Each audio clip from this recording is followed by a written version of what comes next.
আসসালামু আলাইকুম সকল শিক্ষার্থী এবং অভিভাবকগণ। আজ আমরা পূরণ করব প্রাথমিক বিজ্ঞান বইয়ের তৃতীয় শ্রেণীর পৃষ্ঠা নাম্বার 35 এবং 36।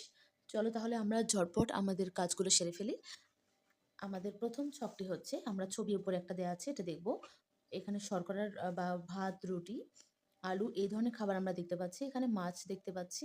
এখানে আমরা কিছু ফলমূল দেখতে পাচ্ছি। এখানে তেল, দুধ, নারকেল এই ধরনের আমরা খাবারগুলো দেখতে পাচ্ছি। তো আমাদের যেটা করতে হবে, এই ছবিগুলোর উপর পর্যবেক্ষণ করেই কিন্তু আমাদের ছকটি পূরণ করতে হবে। তো চলো আমরা ছকটি পূরণ করি প্রথমে। উপরের ছবি পর্যবেক্ষণ করে নিচের ছকে পুষ্টি উপাদানগুলো লিখি। খাদ্যের নাম রুটি। রুটিতে কি ধরনের পুষ্টি উপাদান রয়েছে? এটাতে রয়েছে শর্করা। তো আমরা এখানে শর্করা লিখে ফেলবো। মাছে কোন ধরনের খাদ্য উপাদান রয়েছে? মাছে রয়েছে আমিষ। মাছে আমিষ রয়েছে। তেলে কি ধরনের খাদ্য উপাদান রয়েছে? তোমরা জানো স্নেহ বা চর্বি জাতীয় খাদ্য রয়েছে। স্নেহ বা চর্বি। চর্বিটা সহজ মনে হলে তোমরা চর্বিটাই দেবে, কোনো সমস্যা নেই, দুটির মধ্যে একটি দেয়া যাবে। আম। আম হচ্ছে ভিটামিন ও খনিজ লবণ রয়েছে আমে। ভিটামিন ও খনিজ লবণ। তো এই ছিল আমাদের প্রথম ছকটি। তো আমরা এবার করব দ্বিতীয় ছকটি পূরণ করব। উপরের ছবি পর্যবেক্ষণ করে একটি সুষম খাদ্যের তালিকা তৈরি করি। সুষম খাদ্যের তালিকা তার মানে কি, এই খাদ্যগুলো যেন আমাদের খাবারে কেন জরুরি বা কোন ধরনের উপাদান রয়েছে সেটির উপর ভিত্তি করে আমরা একটি এখানে তালিকা তৈরি করব। প্রিয় শিক্ষার্থীরা, এখন আমরা পূরণ করব ২ নম্বর যে ছকটি রয়েছে সেটি আমরা পূরণ করব।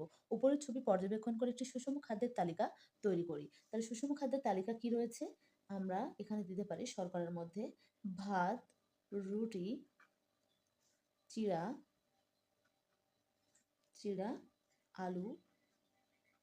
আলু, তারপর কি রয়েছে মিষ্টি আলু।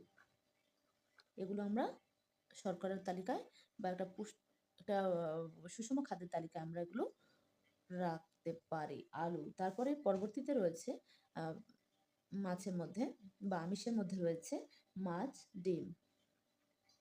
মাছ, ডিম। ৩ নম্বর এটাতে আমরা যেটা দিতে পারি স্নেহ বা চর্বি জাতীয় জিনিস।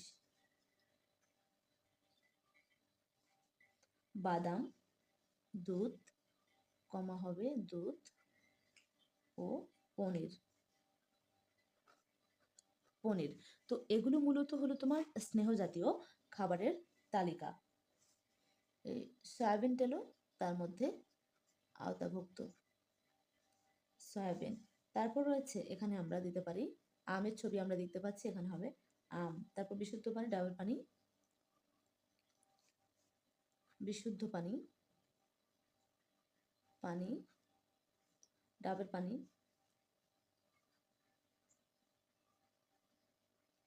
ডাবের পানি, লেবুর রস,